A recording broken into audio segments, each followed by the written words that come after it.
At 7 o'clock in the morning, ceramic shattered against marble for the 100th time. John Adamson knew the sound by heart now. Another nanny broken. Another morning watching defeat walk out his front door. His 4-year-old triplets sat on the stairs watching her leave, blonde heads identical and unnervingly still, like they were counting exits the way other children counted sheep. By noon, the agency called to say they were permanently closing his file. By evening, John stood alone in a playroom that looked like a war zone and wondered if his daughters were broken or if he was. That's when Ruth Taylor rang the bell. She wasn't supposed to be there. No agency sent her. No reference preceded her. But when she looked at the triplets through the doorway and said quietly, "I'm not here to fix them," something impossible shifted in the house that had forgotten how to breathe. Before we continue, if you think this story is about children misbehaving, you're wrong. Hit that subscribe button, smash the like, because what Ruth says next is the reason this story will stay with you. Drop a comment telling me where you're watching from, because what happens next will change everything. The Adamson estate sat on 12 acres of wooded land in Lake Forest, Illinois, far enough from Chicago that the city felt like a distant memory.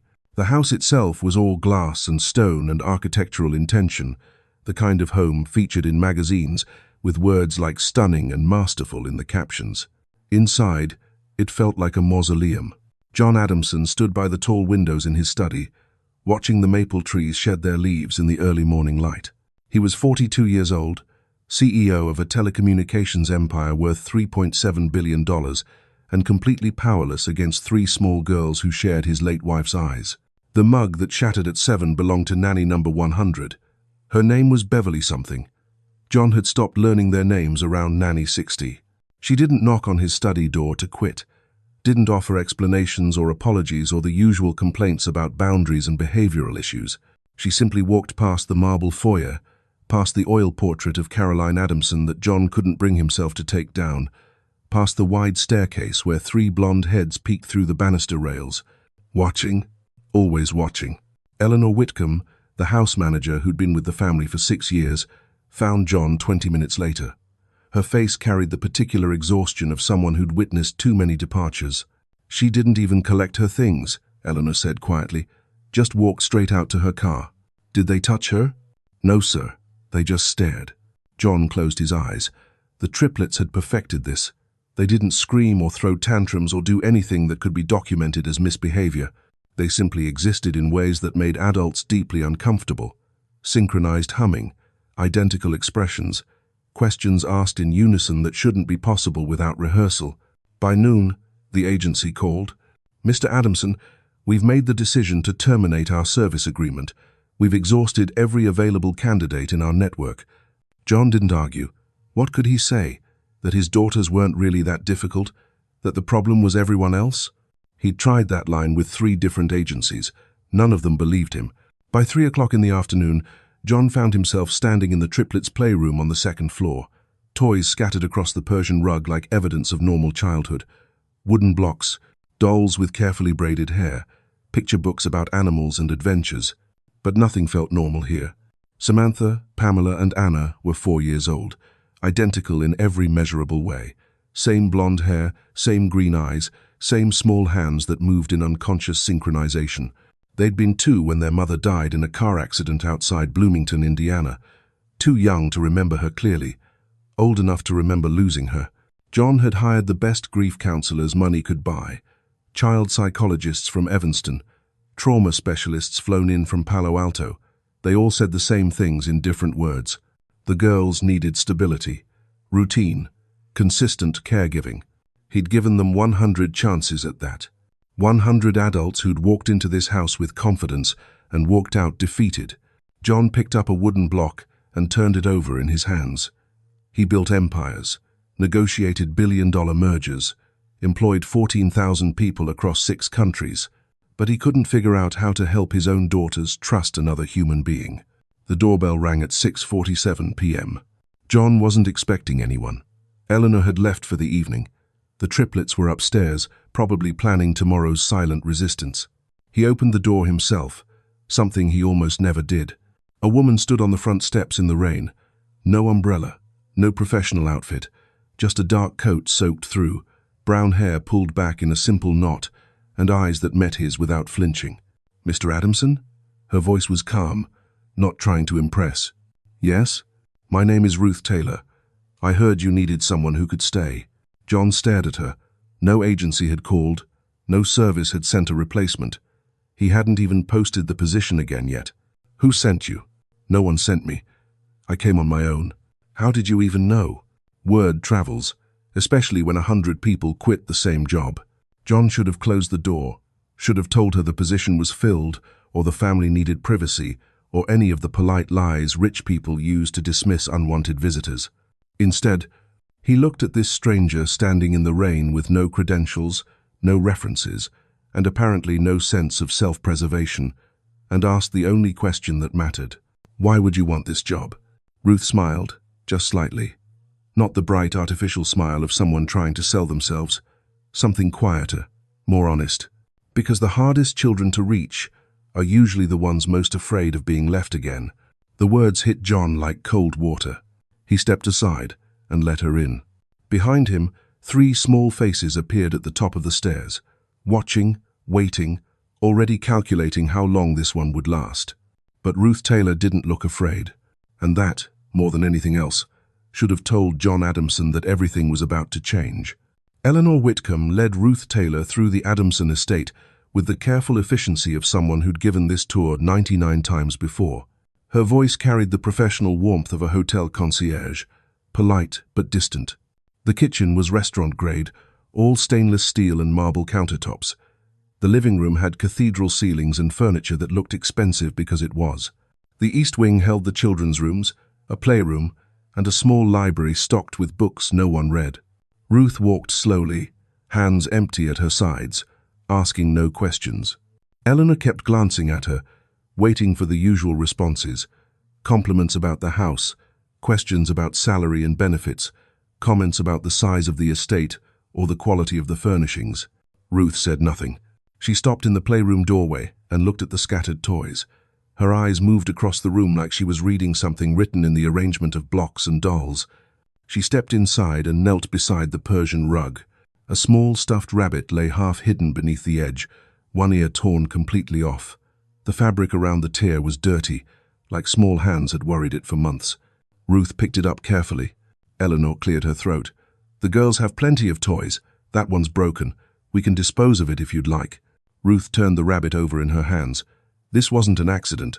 Someone pulled this ear off on purpose." "How do you know?" "The stitching is intact everywhere else. Whoever did this wanted to see if anyone would notice." Eleanor's professional mask slipped slightly. "They test everyone." Ruth stood and placed the rabbit on a nearby shelf where it would be visible. "I'm sure they do." They moved to the hallway where family photos lined the walls in expensive frames. Most showed John Adamson at various business events, shaking hands with politicians and executives. A few showed the triplets as babies, always in matching outfits. Ruth stopped at one photo that looked different from the others. 3 small girls stood in front of a Christmas tree. The frame had a visible line down the middle where someone had been carefully cut out. "Their mother?" Ruth asked quietly. Eleanor's face tightened. "Mr. Adamson prefers we don't discuss her, but the girls know she's missing. It's not appropriate for staff to speculate about family matters." Ruth nodded once and kept walking. They found the triplets in the sunroom at the back of the house. Samantha, Pamela, and Anna sat in a perfect row on a velvet couch, hands folded identically in their laps. They wore matching navy dresses with white collars. Their blonde hair was brushed smooth. They looked like dolls arranged by someone with obsessive attention to symmetry. "Girls, this is Miss Taylor," Eleanor said. "She'll be staying with us for a while." The triplets stared at Ruth without blinking. Ruth walked closer and sat cross-legged on the floor in front of them, eye level. She didn't smile, didn't introduce herself again, just looked at each girl in turn, really looked, like she was trying to memorize their faces.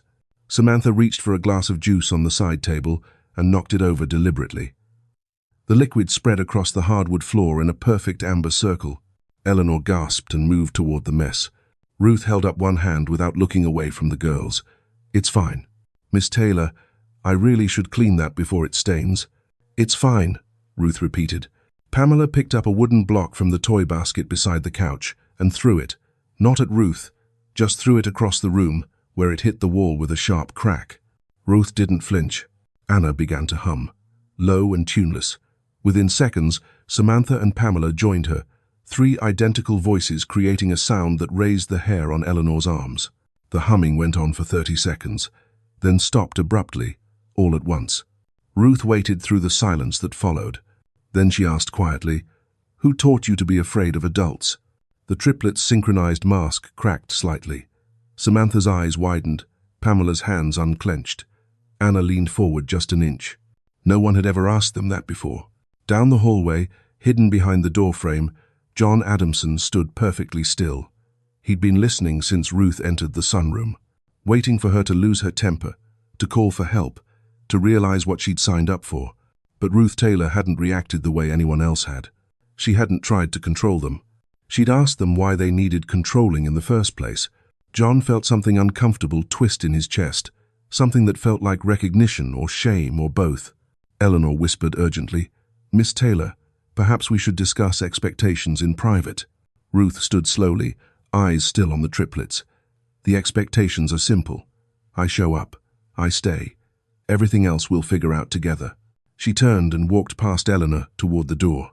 As she passed the triplets, Anna spoke for the first time. "You'll leave too." Ruth stopped. She didn't turn around. "No," she said quietly. "I won't." Then she left the room, footsteps steady and unhurried. The triplets sat perfectly still, watching the empty doorway where she'd disappeared. For the first time in 18 months, they weren't sure what happened next. The afternoon light filtered through the playroom windows in long golden strips that turned the dust motes visible. Ruth Taylor sat cross-legged on the Persian rug with a basket of clean laundry beside her, folding small dresses and matching socks with slow, deliberate movements. She didn't look at the triplets, didn't acknowledge them watching from 3 different corners of the room, just folded. Samantha moved first, circling closer like a predator testing boundaries. Her bare feet made no sound on the rug. She stopped 6 feet away, eyes locked on Ruth's hands as they smoothed a navy dress flat and folded it into a perfect square. Pamela followed from the opposite direction, her path designed to flank Ruth from the other side. She hummed under her breath, that tuneless sound that usually made adults nervous. Ruth kept folding.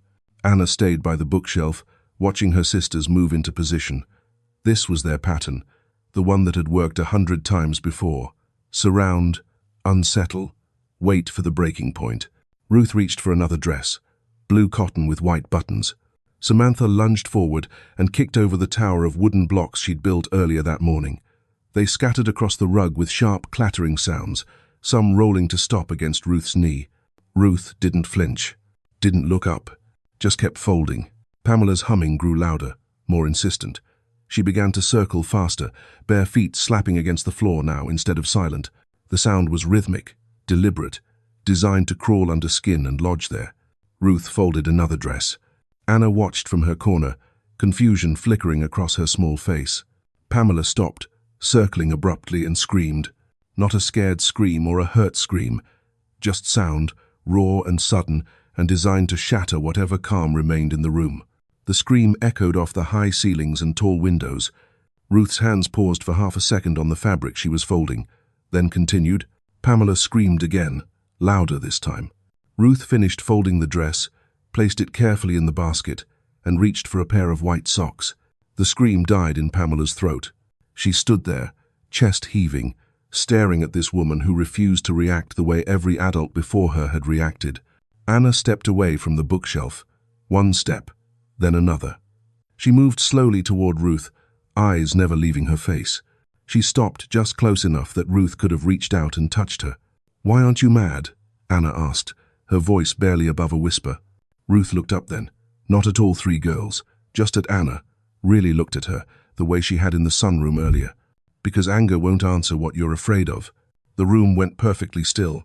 No humming, no circling, no testing. Just 3 small girls and 1 woman sitting on a rug surrounded by scattered blocks and folded laundry. Samantha moved closer, her earlier aggression replaced by something that looked like curiosity. She sat down on the rug 2 feet from Ruth, not close enough to touch, but closer than she'd been. Pamela followed, sitting on Ruth's other side. She pulled her knees up to her chest and wrapped her arms around them, making herself small. Anna sat down last, directly in front of Ruth, close enough now that their knees almost touched. They formed a loose circle. No one spoke. Ruth went back to folding laundry, her movements steady and unhurried. The girls watched her hands smooth fabric, match corners, create order from chaos. After 5 minutes, Samantha picked up one of the wooden blocks she'd scattered. She placed it carefully back in the basket, where it belonged. Pamela picked up another. Then Anna. They worked in silence, gathering blocks while Ruth folded clothes, and for the first time since their mother died, the triplets existed in a space that didn't require performance or testing or proving anything. They just existed. Eleanor Whitcomb found them like that 20 minutes later. She'd come to check on Ruth, expecting to find chaos or tears or another resignation in progress. Instead, she found 4 people working quietly in golden afternoon light. The only sound, the soft rustle of fabric, and the gentle click of wooden blocks. Eleanor stood in the doorway, hand pressed to her mouth. Ruth glanced up, saw her there, and nodded once. Eleanor backed away slowly, not wanting to break whatever spell had been cast. She found John in his study 10 minutes later, staring at spreadsheets he wasn't really reading. "Mr. Adamson," Eleanor said quietly, "you should see this." "What happened?" His voice carried immediate alarm. "Did she quit?" "No, sir. She's still here. They're all still here. And they're quiet." John's head snapped up. "Quiet? How?" "Quiet like I've never seen before. All 3 of them, at the same time. Not humming, not plotting, just quiet." John stood so quickly his chair rolled backward. He walked to the playroom without another word, Eleanor following. He stopped in the doorway and saw what Eleanor had seen. His daughters sitting peacefully while a stranger folded their clothes. No tears, no tests, no synchronized performance designed to drive adults away. Just 3 small girls who'd finally found someone willing to sit with them instead of managing them. John felt his throat tighten. Ruth looked up and met his eyes across the room. She didn't smile, didn't speak, just held his gaze for 3 seconds before returning to her work. In that moment, John Adamson realized something terrifying. He needed Ruth Taylor to stay, and he had no idea how to make that happen. Ruth woke at 10:12 at night to the sound of whispers. Not loud whispers, not urgent ones, just the soft murmur of children's voices drifting through the darkened hallway of the East Wing. She'd been given a room on the 2nd floor, 3 doors down from the triplets' bedroom, close enough to hear if they needed something, far enough to give them privacy. But something about the whispers felt wrong. Ruth pulled on her robe and stepped into the hallway. The house was dark except for the soft glow of nightlights plugged into outlets every 10 feet. The kind of expensive nightlights that looked like small moons, casting gentle light that didn't disturb sleep. The triplets' door was closed but not latched. Ruth pushed it open slowly. All 3 girls sat in the center of the room on the plush carpet, arranged in a perfect triangle. Their hands were clasped together, each girl holding the hands of the 2 beside her, forming an unbroken circle of connection. They wore matching white nightgowns. Their blonde hair hung loose around their shoulders. Their eyes were open, staring at nothing. They weren't crying. They weren't playing. They were just waiting. Ruth stepped into the room quietly. The girls didn't acknowledge her, didn't break their formation, just kept holding hands and staring into the middle distance like they could see something no one else could. Ruth checked the clock on the nightstand. 10:15. She watched them for 3 more minutes. They didn't move, didn't speak, just held on to each other with small hands that gripped tighter than necessary. Finally, Ruth backed out of the room and closed the door to where it had been before, not latched, just resting against the frame. She sat down on the carpet outside their door, back against the wall, and waited. The hallway was silent except for the distant hum of the heating system and the occasional creak of the old house settling. Ruth stayed there through 10:30, through 11, through midnight. At 1:15 in the morning, John Adamson found her. He'd been working late in his study, going over acquisition proposals from a firm in Seattle, when he'd realized he needed to check on the girls, a habit he'd developed after Caroline died. Walking past their room every night before bed, listening for sounds of distress. He stopped when he saw Ruth sitting on the floor outside their door. "What are you doing?" His voice was quiet, but carried an edge of suspicion. Ruth looked up at him. "They're awake." "What?" "They've been awake since 10:15. They sit in a triangle and hold hands. They don't talk. They don't move. They just wait." John's face went pale even in the dim light. How do you know that? I heard them. I checked on them, and then I sat here to make sure they were okay. That's impossible. Their bedtime is 8:30. They've always been good sleepers. Ruth stood slowly facing him. When did your wife die, Mr. Adamson? The question hit him like cold water. What? What time did you get the call? John's jaw tightened. That's not appropriate. It was 10:15 at night, wasn't it? John took a step back. How could you possibly know that? Because your daughters know. They wait for it every single night. They hold hands, and they wait for the call that didn't come then and still won't come now. I never told them about the call. They were 2 years old. They couldn't have understood. Children understand more than we think. They remember the sounds, the feelings, the moment everything changed. They might not remember her face clearly, but they remember the night she disappeared. John's breathing became shallow. That was 2 years ago, and they've been waiting for her to come back ever since. They think if they stay awake, if they hold on to each other tight enough, maybe she won't disappear again. That doesn't make sense. Grief doesn't make sense, Mr. Adamson. It just is. John leaned against the wall, one hand pressed to his forehead. I thought they were acting out. I thought they were difficult because they didn't want discipline or structure or consistency. They don't want those things. They want proof that the people who promise to stay actually will. 100 nannies. 100 chances for someone to prove they wouldn't leave. And 100 times, the leaving happened anyway. John's voice cracked. I didn't know. You couldn't have known if you weren't watching. I was providing for them. You were protecting yourself. There's a difference. The silence stretched between them, heavy and uncomfortable.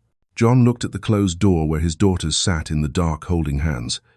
He'd walked past that door every night for 2 years and never once opened it at 10:15. Never once checked if they were sleeping or waiting or drowning in a grief too big for their small bodies. Ruth spoke quietly. They're testing everyone who walks through that door, not because they're cruel, because they need to know if you're strong enough to stay through the hard parts. And the 100 before me weren't? They were good at their jobs. But your daughters don't need employees. They need people who won't disappear when things get difficult. John closed his eyes. What am I supposed to do? Right now? Nothing. Let them wait. Let them hold hands. Don't try to fix it tonight. And tomorrow? Tomorrow you start showing up, not as their boss or their provider, as their father. John opened his eyes and looked at this woman who'd been in his house for less than 24 hours and somehow understood his children better than he did. How did you know? He asked again. About the time? Ruth's expression softened slightly. Because I know what it looks like when children are carrying something too heavy. And 10:15 isn't random, it's specific, which means it's a memory. John nodded slowly, unable to speak. Ruth sat back down on the floor outside the triplets' door. John stared at her. You're staying there? Until they fall asleep? Someone should. That could be hours. I know. John wanted to argue, wanted to tell her it wasn't necessary or appropriate or part of her job description. Instead, he walked to his bedroom, grabbed a blanket, and brought it back. He handed it to Ruth without a word. She took it and draped it over her shoulders. John stood there for another moment, then turned and walked away. Behind the closed door, 3 small girls finally released each other's hands at 2:30 in the morning and fell asleep in their beds. Ruth heard the shift in their breathing and finally let herself close her eyes. The house remembered everything. Now someone was finally listening. Sunlight poured through the breakfast room windows at 7:30 in the morning, turning everything gold. The triplets sat at the long table eating scrambled eggs and toast, their movements no longer synchronized. Samantha ate quickly. Pamela picked at her food. Anna asked for more orange juice. They looked like regular children. John sat at the head of the table with his coffee and laptop, answering emails from Singapore, but he kept glancing up, watching, still waiting for the performance to resume. It didn't. Ruth moved between the kitchen and the table, refilling juice, clearing plates, her presence steady and unobtrusive. Eleanor appeared in the doorway holding a white envelope. Miss Taylor, your first week's payment. She extended it with the practiced efficiency of someone who'd done this 100 times before. Ruth wiped her hands on a dish towel and looked at the envelope without taking it. I don't want it yet. Eleanor blinked. I'm sorry? The paycheck. I'm not taking it. John's fingers stopped moving on his keyboard. He looked up, sharply. Ruth met his eyes across the table. Money means I can leave. I won't be bought, not yet. Everyone gets paid, John said, his voice carrying an edge. That's how employment works. I'm not everyone. Then what exactly are you doing here? Ruth folded the dish towel carefully and set it on the counter. I'm staying, but not because you're paying me to, because they need me to. She gestured toward the triplets, who had stopped eating and were watching this exchange with wide eyes. John stood abruptly, his chair scraping against the floor. This is manipulation. You're trying to make yourself indispensable so you can ask for more later. Ruth's expression didn't change. If you believe that, fire me now. The silence stretched out. Eleanor stood frozen, envelope still extended. The triplets watched their father's face, reading the tension, the way they'd learned to read every adult who'd ever walked through their door. John's jaw worked. He wanted to say yes, wanted to end this before it became something he couldn't control, but the girls had slept through the night for the first time in months, had eaten breakfast without testing anyone, had looked almost peaceful. He sat back down slowly. Keep the money in the office, he told Eleanor without looking at her. We'll discuss this later. Eleanor nodded and retreated quickly. Ruth went back to clearing plates. The triplets resumed eating, but Samantha smiled slightly into her orange juice. That evening, just after 6 o'clock, Ruth appeared in John's study doorway. He was on a conference call with his legal team in New York, but she stood there anyway, waiting with patient stillness until he noticed. He muted the call. What? I need to break a rule. John's stomach tightened. What kind of rule? I want to take the girls off the property. Just for a walk. Absolutely not. Why? Because they don't leave the estate without security, without a driver, without supervision. I'll be supervising them. You're not trained for security protocols. I'm not taking them into danger. I'm taking them for a walk down a public street. The answer is no. Ruth nodded once, turned, and walked away. John unmuted his call and tried to focus on contract language, but his attention kept drifting to the window. 20 minutes later, he saw them, Ruth and the triplets walking down the long driveway toward the front gates. No security detail, no driver, just 4 people on foot, heading toward the edge of the property. John stood so fast his chair rolled backward and hit the bookshelf. He watched Ruth reach the gates, watched her push them open, watched his daughters walk through those gates holding Ruth's hands. Into the world beyond the estate walls. Into the place where Caroline had driven that night and never come back. John's heart pounded. He grabbed his keys from the desk, started toward the door, stopped. His hand was shaking. He could follow them, could drive down there and bring them back, could fire Ruth on the spot for defying his direct order. But something stopped him. Maybe it was the way the girls had held Ruth's hands without being told to. Maybe it was the way they'd walked through those gates without looking back at the house. Maybe it was the memory of Ruth sitting outside their bedroom door all night, waiting for them to fall asleep.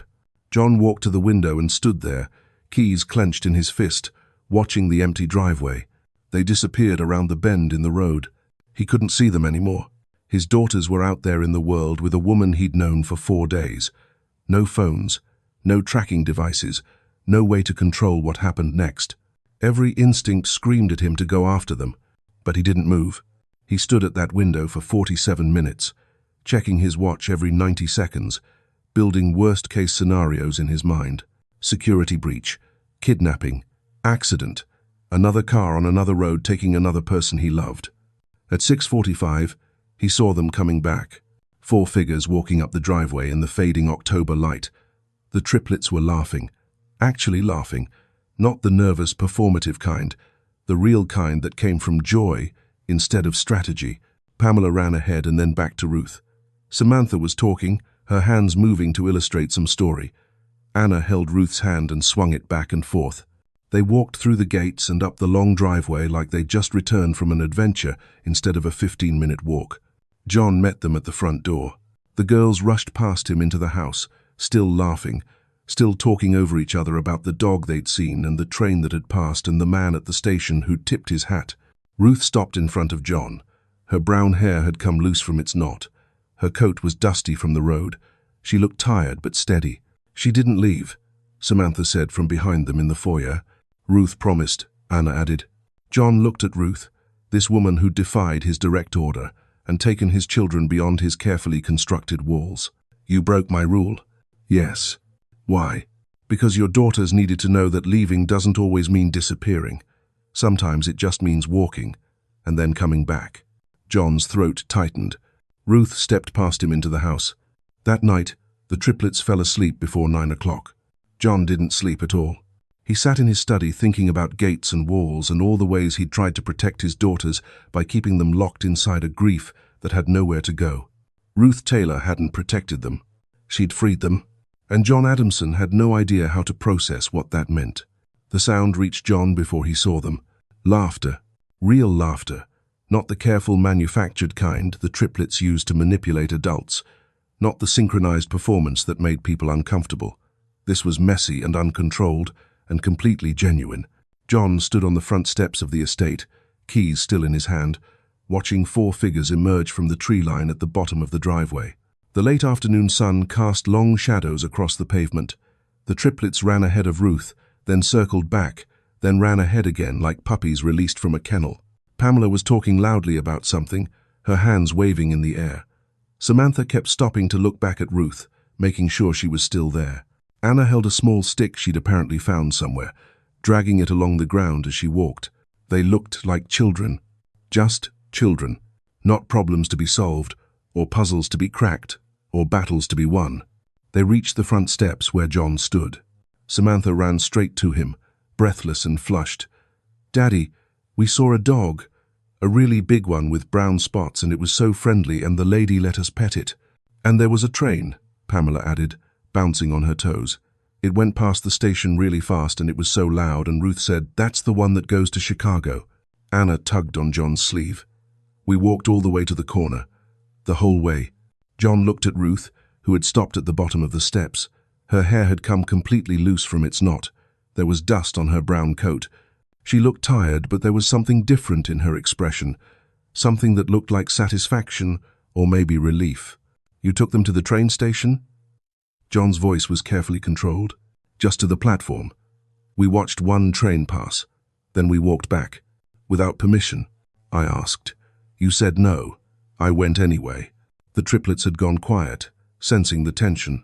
John looked at his daughters, at their flushed cheeks and tangled hair and dirt-smudged hands, at the way they stood close to Ruth instead of creating distance, at the way they looked happy instead of calculating. Samantha stepped closer to him and said quietly, "She didn't leave." John's chest tightened. "What?" "We walked away from the house, past the gates, and she didn't leave. She held our hands the whole time." Pamela nodded. "She promised she'd bring us back, and she did." Anna looked up at John with her mother's green eyes. "You didn't come." The words hit him like a physical blow. "You didn't come," Anna repeated. "We thought you would. We thought you'd drive down and make us come back. But you didn't." John knelt down slowly, so he was eye level with all 3 of them. "I watched you go. I wanted to follow. But I didn't." "Why not?" Samantha asked. "Because Ruth was right. You needed to know that leaving doesn't always mean losing someone." The triplets stared at him. Ruth stepped up onto the first step. "I promised them," she said quietly. "That's the only reason this worked. Not because I'm special or trained or qualified. Because I kept my word." She looked at John directly. "That's all they've ever wanted. Someone who keeps their word." John stood slowly. His hands were shaking slightly. He put them in his pockets so the girls wouldn't see. "Go wash up for dinner," he told the triplets. Eleanor made pasta. The 3 girls ran inside, their voices echoing through the foyer as they raced each other up the stairs. John and Ruth stood alone on the front steps. "You defied a direct order," John said. "I did. I could fire you right now." "You could. Why should I trust you?" Ruth met his eyes. "Because your daughters already do." She walked past him into the house, leaving him standing there in the fading light.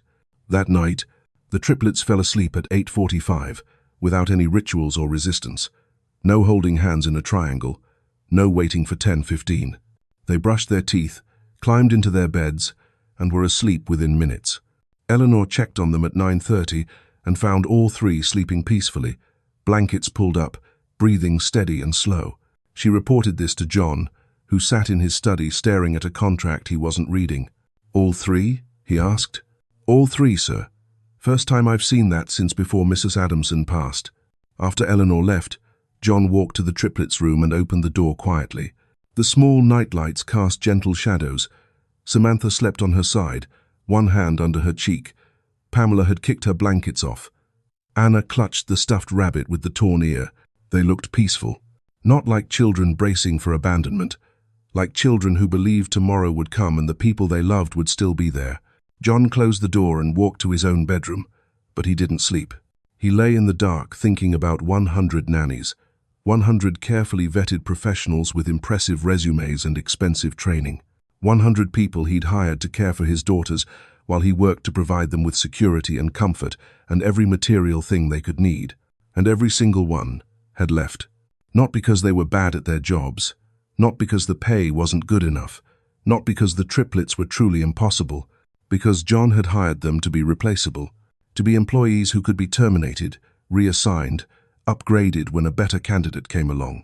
He'd been treating his daughter's caregivers like positions to be filled instead of people to be trusted. And the girls had learned that everyone could be replaced. Everyone would eventually leave. Everyone who promised to stay was lying. Until Ruth Taylor walked through the door and refused to take money that would make her a commodity. Ruth wasn't saving his daughters. She was teaching him how to show up, how to be present instead of providing, how to keep promises instead of making excuses. The problem had never been the children. It had been him. At 3 in the morning, John finally fell asleep. He dreamed of his daughters walking through gates he'd built to protect them, of Ruth standing steady while he panicked, of Caroline's voice saying something he couldn't quite hear. When he woke at 6, sunlight was already filtering through the curtains, and for the first time in 2 years, he felt something that almost resembled hope. John Adamson cancelled his Thursday. Not rescheduled, not delegated, cancelled.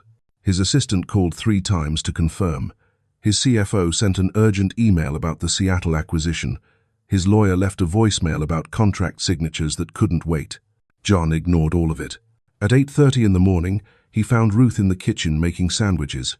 The triplets sat at the counter watching her cut crusts off bread, spreading peanut butter with careful precision. "Where are you going?" John asked. "Train station again," Ruth said without looking up. "They asked to see another train." John hesitated, then said something that surprised even himself.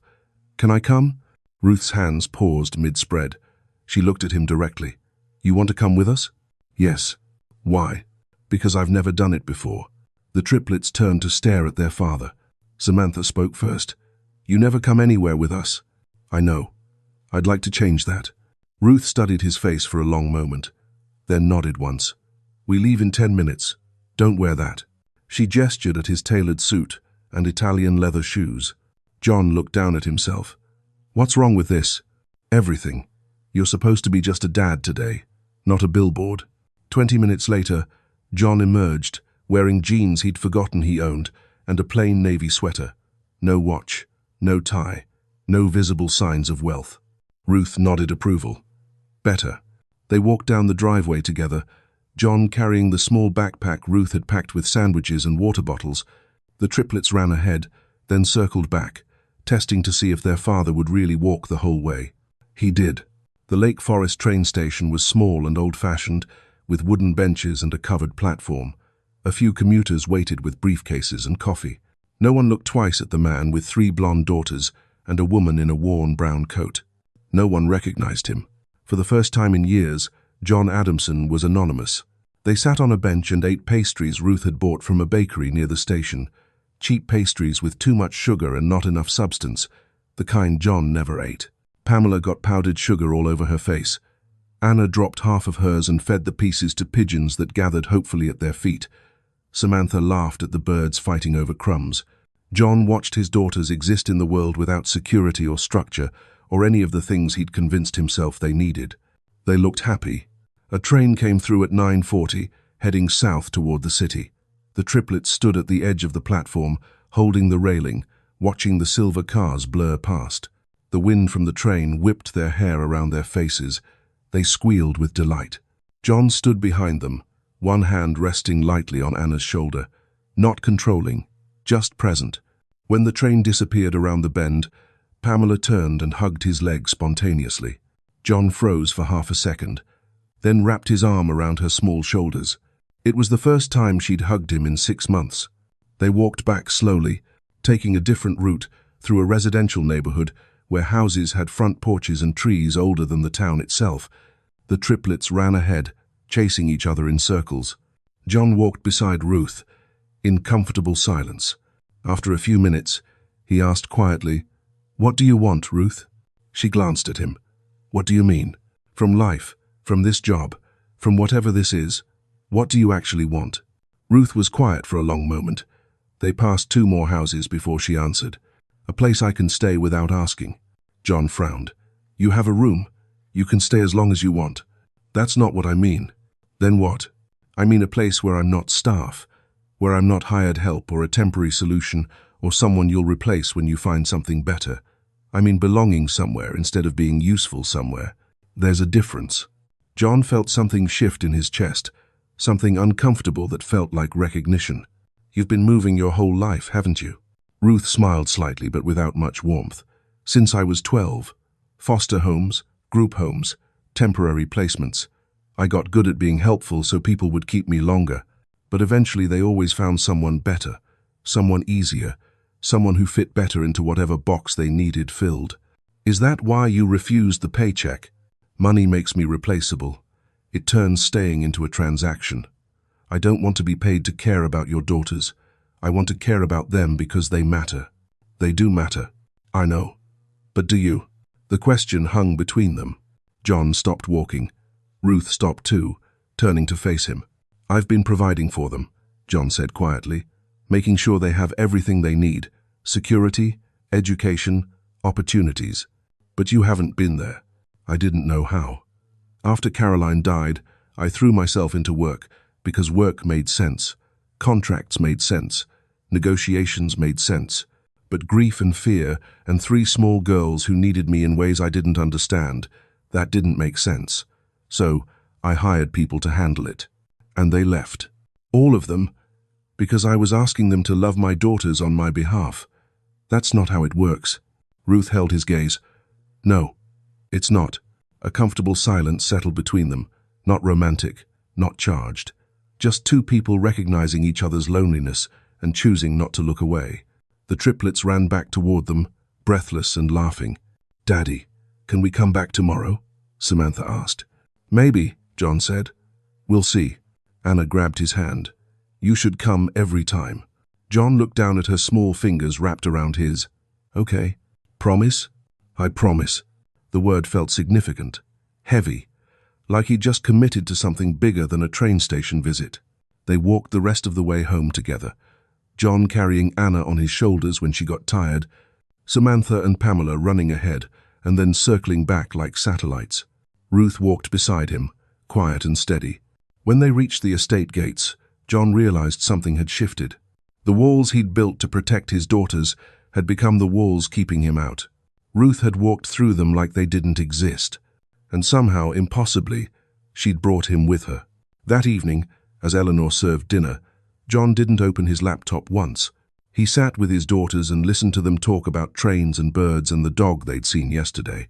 And when Ruth stood to clear plates, John said quietly, "Leave it. Stay." Ruth sat back down. The triplets looked at their father with something like wonder. For the first time since Caroline died, the Adamson family ate a meal together where everyone stayed until the end. The invitation to the Chicago Children's Healthcare Gala had been sitting on John's desk for 6 weeks. Black tie, downtown Hilton, networking with donors who could move industries with a single phone call. He had to go. At 4 o'clock on Saturday afternoon, John stood in his bedroom adjusting his bow tie. The tuxedo felt like armor. The watch on his wrist cost more than most cars. He looked like himself again, the version the world expected. He found Ruth in the kitchen with the triplets, flour dusted across the counter. "I'm leaving in 10 minutes, he said. "The event ends around 11, but there's usually after parties. I'll probably be back after midnight." Ruth nodded without looking up from the dough she was kneading. "We'll be fine. You could come. There's always room for staff at these events." "I'm not staff. And I have plans." "What plans?" Ruth gestured at the flour and mixing bowls. "We're baking bread. Real bread. The kind that takes hours and makes a mess." John looked at his daughters, who wore matching aprons and had flour in their hair. They looked happy, focused, nothing like the polished children he usually brought to public events. "Behave for Ruth," he told them. They nodded without really listening. John left feeling like he was abandoning something important. The gala was everything he expected: crystal chandeliers and champagne, speeches about childhood literacy and medical research, a silent auction with vacation homes and vintage wines. John moved through it mechanically, shaking hands and making donations and smiling at people he barely remembered. Gregory Chen, a venture capitalist from San Francisco, cornered him by the bar. "Heard you finally found someone who can handle your girls." "Word travels," John said neutrally. Gregory laughed. 100 nannies, John. That's got to be some kind of record. What's different about this one?" She stayed. The answer was simple, but it landed with weight. Gregory raised his glass. "Well, here's hoping she lasts longer than the others." Later, near the dessert table, Vivienne Morton from the hospital board leaned close and said in a stage whisper, "I heard your children are quite challenging. Have you considered a behavioral specialist?" "My daughter used one in Connecticut. Very effective." John's jaw tightened. "My children are fine." "Of course. I just meant that proper training can make such a difference. Children need structure. They need presence. There's a difference." Vivienne blinked, surprised by his tone. John excused himself and found a quiet corner near the coat check. He pulled out his phone and stared at it, wanting to call home but not having a good reason. He stayed until 11:30 out of obligation, made his final rounds, declined 3 invitations to after-parties, drove home through empty downtown streets. The Adamson estate was quiet when he arrived just after midnight. Lights off except for the soft glow from the kitchen. John loosened his bow tie and walked toward the light. He found them in the living room. Ruth sat on the large sofa with all 3 triplets asleep against her. Samantha curled on her left side, head on Ruth's shoulder. Pamela sprawled across her lap. Anna tucked against her right side, small hand clutching Ruth's sleeve. The television played some animated movie on mute. Ruth's head was tilted back against the couch, eyes closed, but John could tell she wasn't sleeping, just resting, refusing to move because moving would wake them. The kitchen beyond was a disaster. Flour everywhere, mixing bowls in the sink, dough still rising in a covered bowl on the counter. The smell of fresh bread hung in the air, warm and comforting. John stood in the doorway, still wearing his tuxedo, staring at this scene that belonged in a different house, a different life. Ruth opened her eyes and saw him. She didn't speak, didn't smile, just looked at him with quiet acknowledgement. John walked slowly to the closet near the stairs and pulled out a large fleece blanket. He carried it back to the living room and carefully draped it over the 4 of them. His hands shook slightly as he tucked it around Pamela's shoulders, around Samantha's feet, over Anna's small form. Ruth watched him do this without moving. When he finished, John knelt beside the couch so he was eye level with her. His daughters slept peacefully, breathing in synchronization for once, not because they were testing anyone, because they felt safe. "Stay," John whispered. Barely audible, almost a prayer. Ruth didn't answer, didn't nod or shake her head or make any gesture that could be interpreted as agreement or refusal. She just looked at him with those steady brown eyes that had seen through every wall he'd built. And she didn't move, didn't shift away from the sleeping children, didn't suggest they be carried to their beds, didn't extract herself to maintain professional boundaries. She stayed exactly where she was. John stood slowly. He wanted to say more, wanted to explain what he meant by stay, wanted to articulate the fear that had been building in his chest since the moment Ruth walked through his door. But words felt inadequate, so he walked to the armchair across from the couch and sat down, still wearing his tuxedo, still uncomfortable in his own skin, but present. He watched his daughters sleep, watched Ruth hold them with patient stillness, watched the quiet domestic disaster in his kitchen that no one had rushed to clean. At some point, Eleanor appeared in the doorway, took one look at the scene, and silently retreated. At 1:30 in the morning, Pamela stirred and opened her eyes. She saw her father sitting across from her and blinked in confusion. "Daddy? I'm here. You stayed?" "I stayed." Pamela smiled sleepily and closed her eyes again. John felt his chest tighten. Ruth shifted slightly, adjusting her position so the girls were more comfortable. She still didn't speak, didn't ask John why he was sitting there in the dark, didn't suggest he go to bed. She just let him be there. At 2:15, John finally stood and walked quietly to his study. He returned with a blanket for himself and settled back into the armchair. Ruth raised one eyebrow. He shrugged. Someone should make sure you don't lose circulation. The corner of her mouth twitched, almost a smile. They sat like that until 4 in the morning, when Anna woke up crying from a nightmare. Ruth held her, and John brought water, and together they calmed her without words or plans or anything except presence. When Anna fell back asleep, John whispered, "Thank you." Ruth met his eyes across the dim room. "For what?" "For teaching me how to stay." Ruth didn't answer, but when the sun started rising at 6:30 and Eleanor came downstairs to start breakfast, she found all 5 of them still in the living room. Ruth on the couch with 3 sleeping girls, John in the armchair with a blanket pulled up to his chest. All of them peaceful. All of them staying. Eleanor smiled and quietly closed the door. 3 weeks after the gala, John Adamson sat in his study with a contract his lawyers had spent 2 days drafting. It was comprehensive, generous, the kind of employment agreement that would make Ruth Taylor financially secure for years. 6-figure salary, health benefits, retirement contributions, housing allowance, vacation time, legal protections, everything a person could want from a job. He found Ruth in the playroom folding laundry, while the triplets built an elaborate tower out of every block they owned. The tower was crooked and unstable, but no one seemed to care.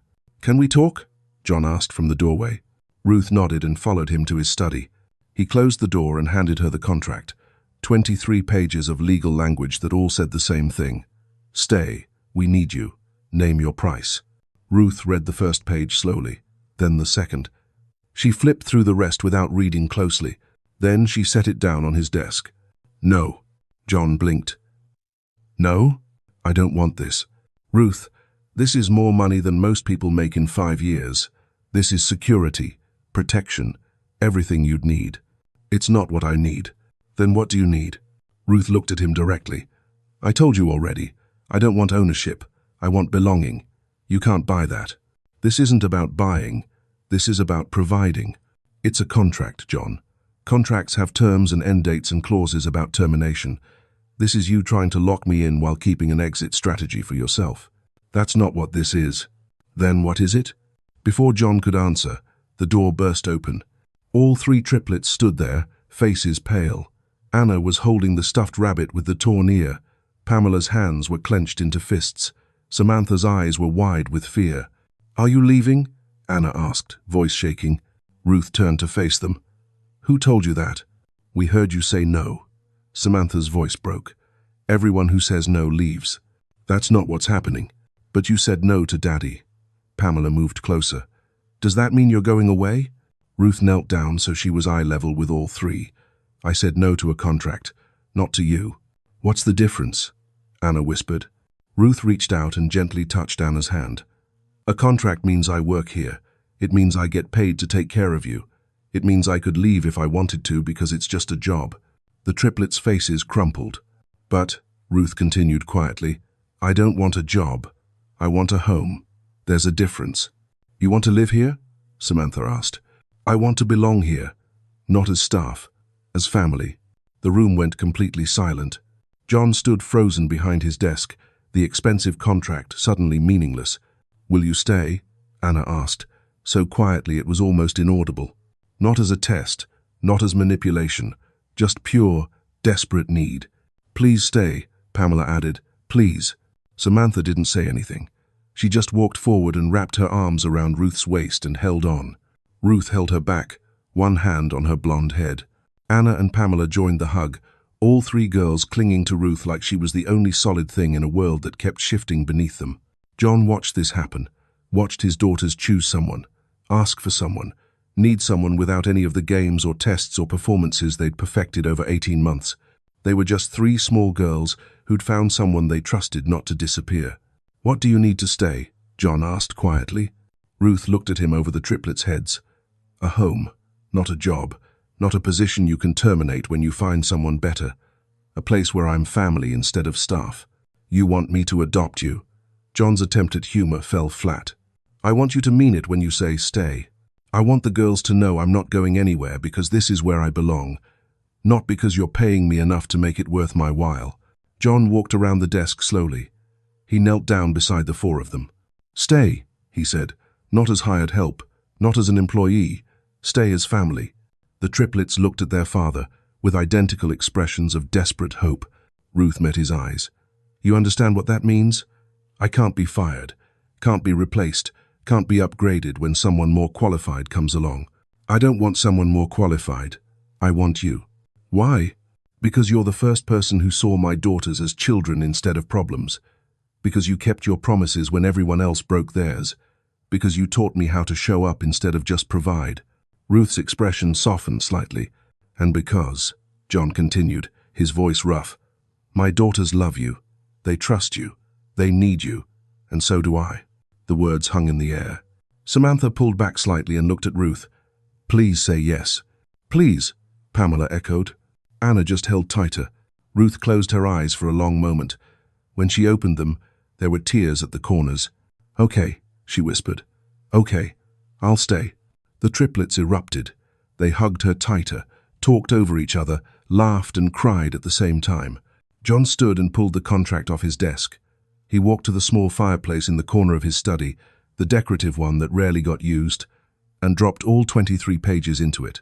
He lit a match and watched the contract burn. Ruth stood, the triplets still clinging to her, and watched him do it. When the last page had turned to ash, John turned back to them. No contract, he said. No terms, no end date, just family. Ruth nodded once. The triplets dragged her toward the door. Come on, we have to show you your new room. Not the guest room, a real room. I thought the guest room was fine. No, Anna said firmly. Family doesn't stay in guest rooms. They pulled Ruth down the hallway, already planning where her things would go and what color they should paint the walls. John followed slowly. Eleanor stood at the bottom of the stairs, having witnessed everything. She smiled at him. Smart choice, sir. It wasn't smart. It was necessary. Same thing. That evening, they ate dinner together at the long table.